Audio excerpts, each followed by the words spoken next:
Yo tout le monde, c'est LittleRebeu et aujourd'hui on se retrouve pour un nouveau Est-ce que. Cette fois-ci on ne va pas s'intéresser à un manga en particulier ou à un style, mais plutôt à sa fabrication, avec la question de Paradiso qui demande est-ce que les prix des mangas en France ne sont pas trop élevés par rapport à ceux du Japon? Est-ce qu'il y a un fossé entre les prix et est-ce que c'est justifié ou c'est juste pour faire de la thune? La réponse juste après l'intro.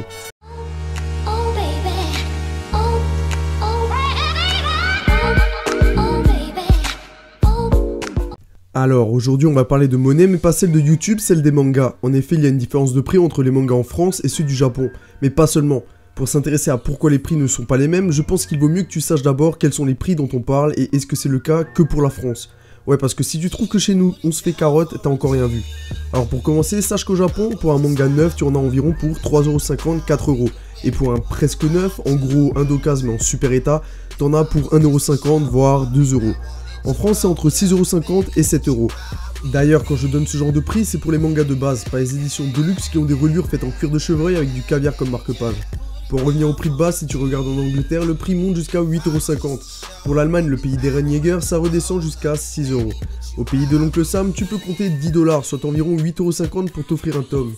En Suisse, on touche les sommets puisque tu peux compter environ 12 francs suisses pour un tome, soit environ 11€. Ouais, t'as bien entendu, 11€, et si je convertis en monnaie internationale, ça fait 3 grecs. 3 grecs ou un tome de Fairy Tail, le choix est vite fait. Au pays du caribou, du tabernacle et du sirop d'érable, le prix tourne aux environs de 12$ canadiens, c'est-à-dire à peu près 8€. Et je continue avec les Chinois avec qui il faudra compter à peu près 5€ pour un volume.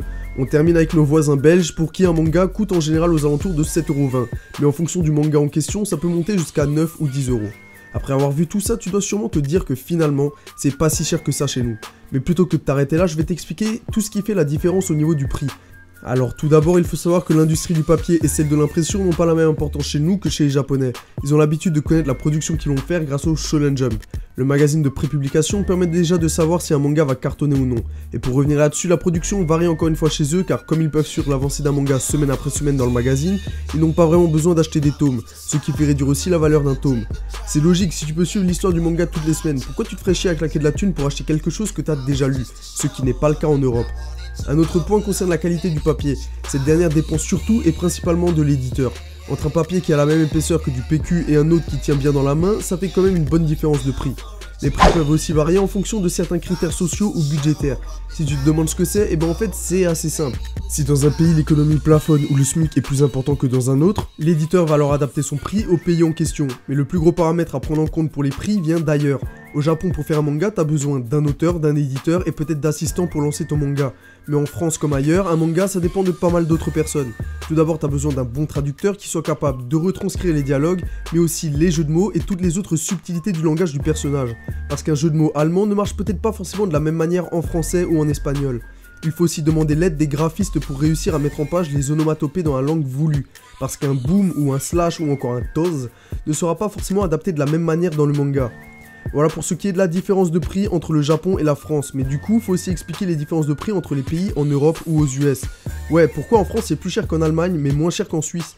Déjà, j'ai répondu en partie à cette question quand je t'ai parlé des facteurs sociaux qui varient d'un pays à un autre. À cela, tu peux rajouter les coûts d'impression et d'édition qui ne sont pas les mêmes, surtout en Allemagne où le manga est fait à l'arrache.